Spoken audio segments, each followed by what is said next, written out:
এইটা হুম, এনার জন্য একটা বিরাট, আমি মনে করি ওনার সামনে একটা চ্যালেঞ্জ আছে।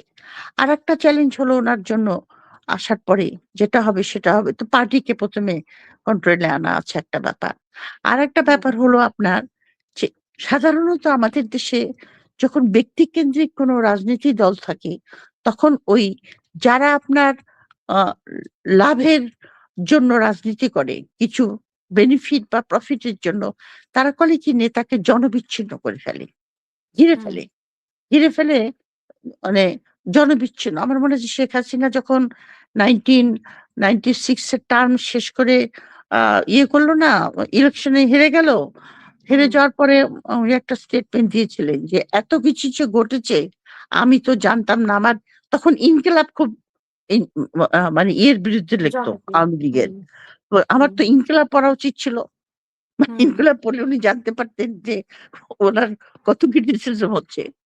তো সেইজন্য হুম, আমি দেখেছি যে উন্নত বিশ্বে যারা আপনার আ সরকার প্রধান থাকেন, তাদের প্রেস সেক্রেটারির ১ম কাজ হলো সমস্ত নিউজ পেপারের ক্লিপিং তারা নিজেরা পড়ে, ইন্টারন্যাশনাল এবং ন্যাশনাল। ক্লিপিং গুলি হুম, সব জায়গায় তাকে দেয় পড়ার জন্য, হুম, জানার জন্য হুম, হুম, যে কোথায় কি হুম, হচ্ছে। তো হুম, তারেক রহমানকে আমি আশা করব আমি যে উনি জনবিচ্ছিন্ন হবেন না।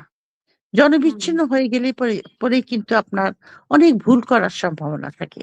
আশঙ্কা থেকে যায়। আমার উনার সামনে যে অপরচুনিটিটা এসেছে দেখেন, উনার পিতা এবং উনার মাতা ২ জনকেই বাংলাদেশের লোকরা আপনার হৃদয়ে ধারণ করে।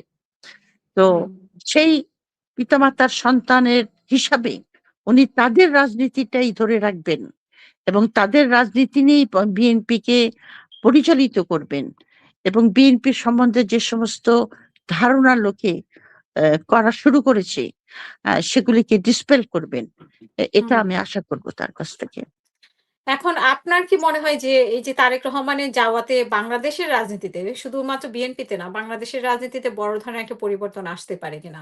এটা একটা প্রশ্ন। আরেকটা প্রশ্ন আপনার কাছে আমি করতে চাই যে জামাতের প্রতি আসলে যে বিরূপ ধারণা ছিল মানুষের একসময়, সেই ধারণাটা কেন জানি আস্তে, আস্তে কেটে যাচ্ছে। মানে একটা পজিটিভ মাইন্ড বিশেষ করে নারীদের মধ্যে আমরা দেখলাম যে খুব বড় ধরনের একটা পরিবর্তন আসছে। তৃণমূলের মধ্যে এক ধরনের বড় ধরনের পরিবর্তন আসছে জামাতের প্রতি।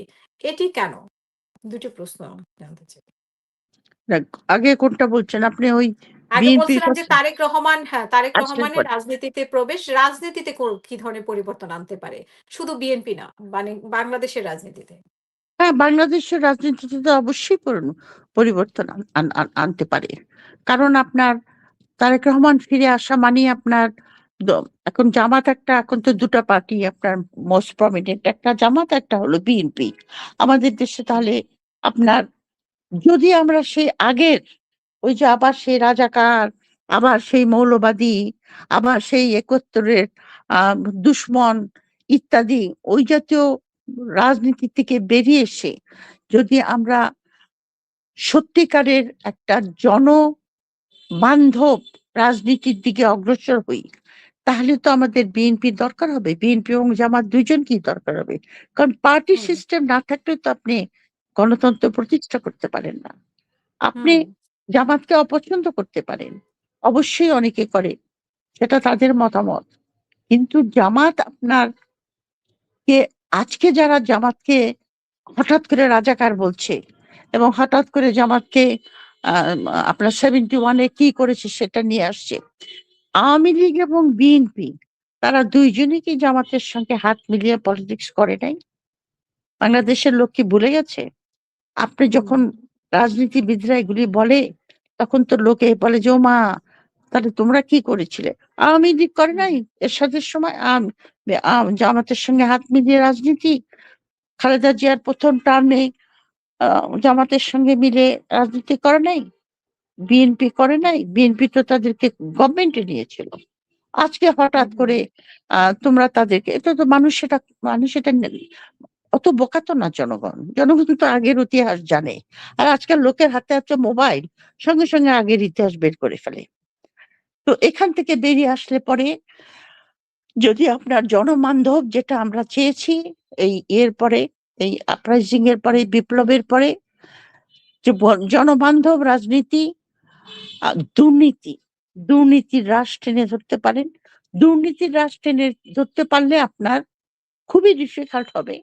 রন্ধ্রে, রন্ধ্রে হুম, ঢুকে গেছে আমাদের। তবে ইচ্ছা করলে পারা যায়। আমাদের দেশে সমস্যা অর্ধেক কমে যাবে।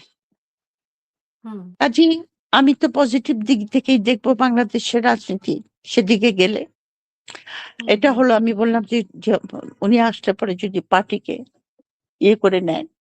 আর যেটা হুম, জামাতের প্রতি যেটা আপনি বললেন যে মানুষের কেন ইয়ে গেছে। একটা দৃষ্টিভঙ্গি পরিবর্তন। হ্যাঁ, প্রধান কারণ হলো যে জামাত আপনার কোনদিনও পাওয়ারে ছিল না।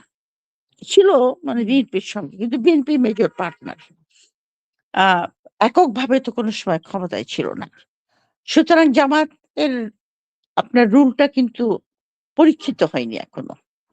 এখন হুম, অনেকে বলে, আমি যেটা দেখেছি, আমি হাটে বাজারে গেলে মানে বাজার-টাজারে গেলে দেশে যখন যাই আমি তখন জিজ্ঞাসা করি লোকজনকে।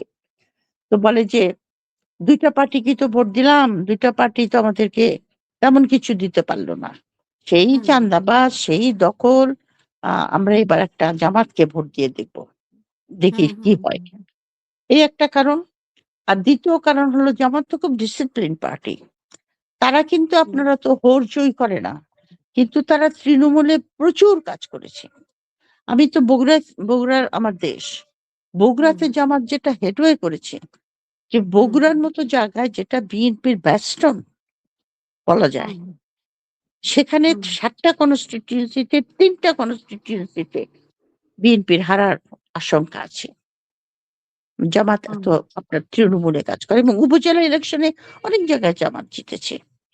আ হুম, এখন বলে যে তাদের একটা এখন যেহেতু তাদের পরীক্ষিত নয়, সেজন্য বলে লোকে যে ওরা তো অত বেশি খারাপ না। আ অত বেশি ইয়ে না। ক্ষমতায় গিয়ে কি করবে আমি জানি না।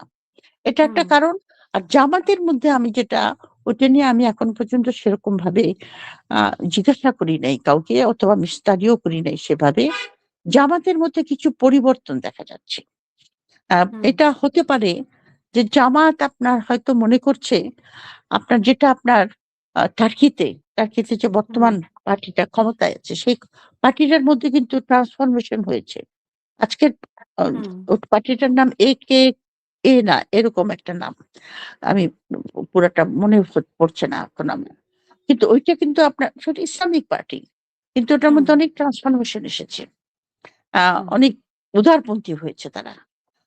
তো জামাতের মধ্যে সেই জাতীয় কারণ ডক্টর শফিকুর রহমানকে নাকি উনি যখন আমেরিকায় গেছিলেন, আমার হাসব্যান্ডের এক নিফু থাকে আমেরিকাতে। ও গেছিল ওই মিটিংটাতে। তো ও নাকি হুম, জিজ্ঞাসা করেছে যে, "আপনারা কি শারিয়া আইন ইয়ে করবেন দেশে?" তো হুম, ওই ওই মানে ডক্টর শফিকুর রহমান নাকি বলেছে, "না, আমরা শারিয়া আইন আ অ ইয়ে করব না, ইন্ট্রোডিউস করব না।" কিন্তু আমার কথা হুম, হলো কি, কিন্তু আবার এদিকে ডক্টর সালাউদ্দিন বিএনপি সে বলছে, "আমরা শারিয়া আইন ইন্ট্রোডিউস করব।" কিন্তু আমার কাছে হুম, মনে হয় কি যে পলিটিক্যাল না এটা নিয়ে গেম খেলে। কারণ হুম, শারিয়া আইন তো হুম, আমার দেশে আছেই। আমাদের হুম, বিবাহ, ব্যক্তিগত জীবন, বাচ্চা-কাচ্চার গার্ডিয়ানশিপ আমাদের ব্যক্তিগত জীবন শারিয়া আইন দ্বারা পরিচালিত হয় না?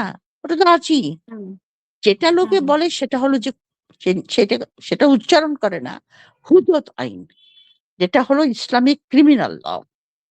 হুম, হুম, সেইটা হুম, ইন্ট্রোডিউস করবে কিনা সেই প্রশ্নটা করা উচিত জামাতের কাছে। জামাত যে হুম, আপনারা কি হুদুদ আইন আনবেন?